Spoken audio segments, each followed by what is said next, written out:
मैं इलेक्शনৰ পিছত এটাই वादा কৰিছিলো সমষ্টিৰ পৰা 5 বছৰৰ ভিতৰে ভিক মাঙ্গা মাঙ্গি ভিকাৰী শেষ কৰিম ইনশাআল্লাহ। সবক আমি স্বাৱলম্বী কৰিম, সবে কাম কৰিব, মজদুৰি কৰিব, সিলাই মেচিন হোক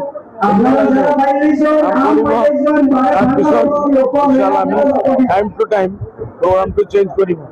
4টা জিলা পৰিষদ 500টা সিলাই মেচিন দি 500 জন মহিলাক কাম শিকাই তাৰপিছত এই প্ৰডাকশনটো বাজাৰত কেনেকৈ বিক্ৰী কৰিব লাগে পেকিং কৰিম, আমি এটা নাম দিম, ব্ৰাণ্ড নেম দিম।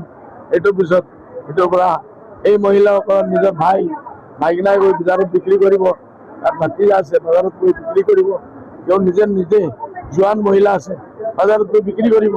আজি সেলস গাৰ্ল পুৰা দুনিয়াত থাকে, এক ঘৰৰ পৰা 3 জনে 4 জনে 5 জনে কমসে কম উপাৰ্জন কৰিব পাৰিব পইচা আহি।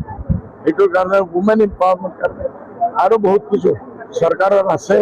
আমি আমাৰ ৰুইনা বাইদেউ তেখেতক প্ৰেচিডেণ্ট বনাইছো আৰু 3 জন 4 জন লগত মহিলা দিছো। এইসকলে এইটো লৈ ইয়াত যাব, মই মিলাই দিম মিনিষ্টাৰৰ লগে, যদি নহয় তাৰপিছত দিল্লীত যাব, সব আমি কৰিম। এইটোৱে আমাৰ